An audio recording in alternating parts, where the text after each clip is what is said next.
Assalamualaikum. I will present about the Sime Darby Plantation. Okay, Sime Darby Plantation was established in October 1910 by British merchants William Sime and Henry Darby.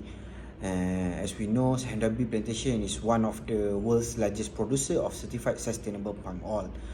Okay, next I will share about the structure. Okay, for the Sime Darby structure, as you can see in the slide, we have a tree structure of Sime Darby.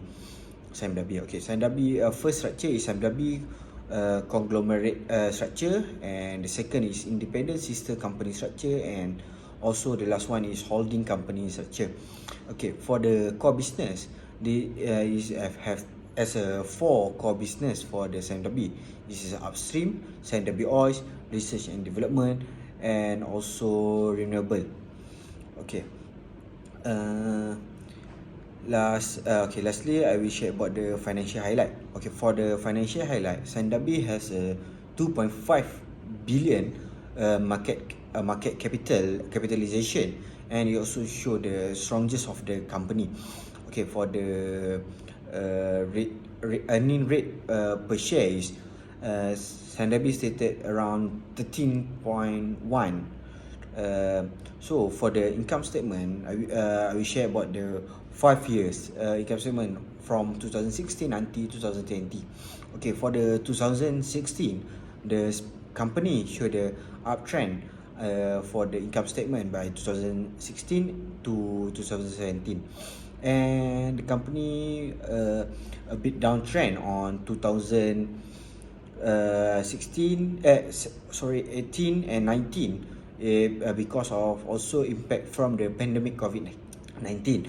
But on the 2020, the company show the boost up on the income by show the uptrend or increase in the income statement.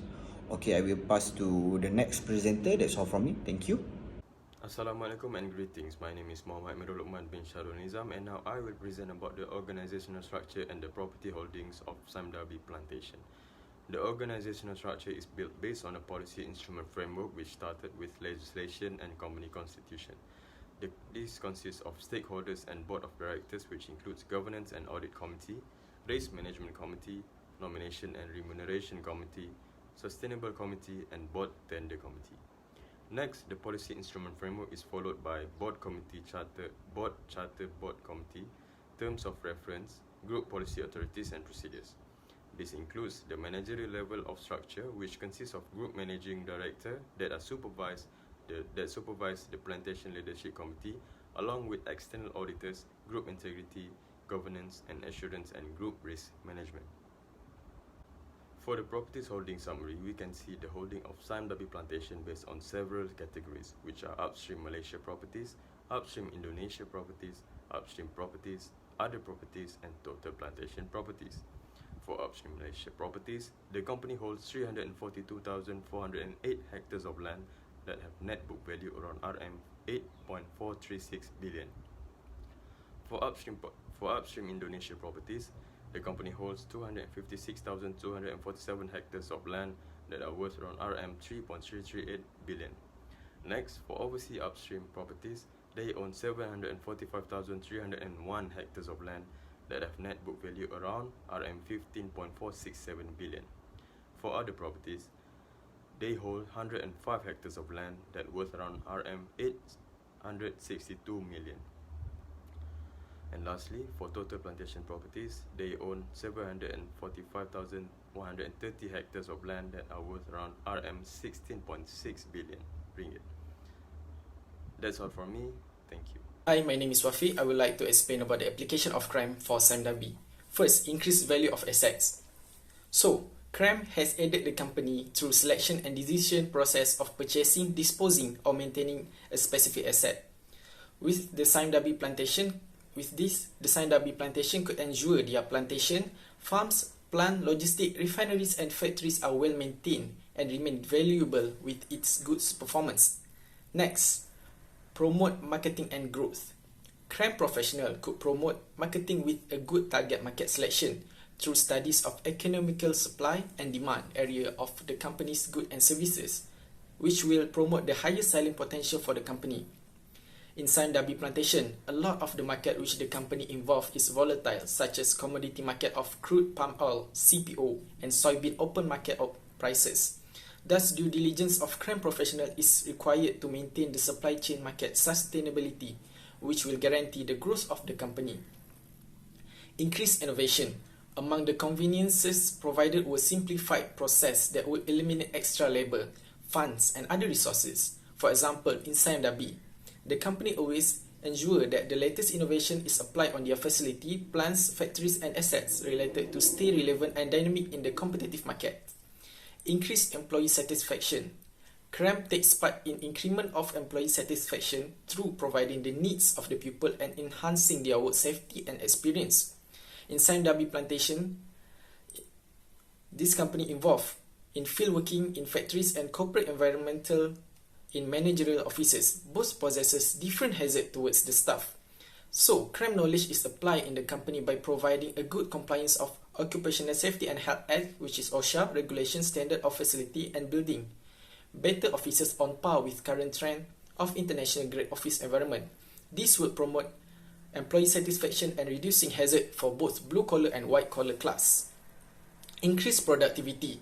CREM professional has contributed to the Sime Darby Plantation headquarter office building facade and interior design that leaning towards open office environmental, which proven to lessen the stress and boost moods of the employees.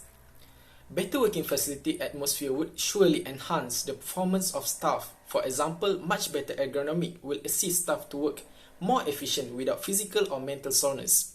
Increased flexibility. By this, we can see a new horizon in which the current working environment does not primarily rely on physical workplace attendance only.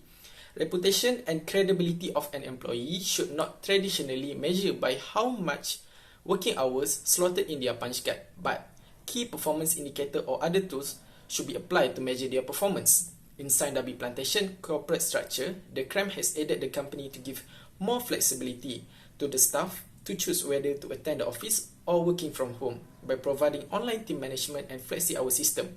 With this, flexibility offered by the company could resolve mental exhaustion issues and indirectly boosting staff motivation. Lastly, reducing costs. A proper strategic and operational maintenance of facility is among the crucial aspects to avoid recurring expenditure and major repair due to lack of proper facility management. CREM professional assisted the company by consulting the company to shift towards higher technology machinery and equipment, which significantly would save the cost. For the prospect of Sime Darby Plantation refinery, CREM working hands in hands with the research and development team to find out the ways that facility is equipped with the most efficient equipment while keeping the cost on the appropriate level. Because by lowballing costs solely is not good approach. To ensure the best performance is the right way of playing the game. So next we proceed to the SWOT analysis for the Sime Darby Plantation. The first one is strength. What is Sime Darby Plantation strength? The first one is has a strong presence in over 20 countries, especially in Asia Pacific, employing over 100,000 people. Second one is a diversified product portfolio resulting in decreased risk of operation. The third one is strong financial performance. Next is uniform growth rate from across all the geographical locations. And last one is one of the major business in Malaysia. Next is the weakness. The weakness is legal claims affecting the brand image of the company, fluctuating non-operating revenue due to irregular investment and disinvestment, operations effectively affecting bottom line. Next is accused of lighting some of the fires on Indonesian plantations that cause widespread pollution issues in Malaysia and Singapore. Then the opportunity. The opportunity is a strong outlook for the global oil crops consumption. Next is inorganic growth strategy. The third one is robust outlook for the Chinese automotive sector. And finally is the trade. The trade is competitor aggressiveness and intense competition. The second one is international currency fluctuation is a risk. And lastly is unfavorable government and political conditions can affect brand and operational effectiveness of the efficiency. So I would like to share the potential growth.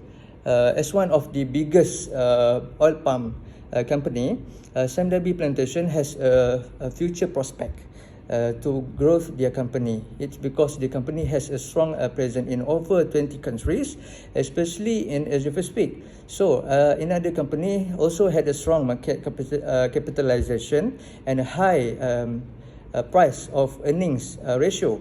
So what can I conclude? That the company can grow up in the future with a good strategies and relevant ideas to become a strongest plant oil company in the world.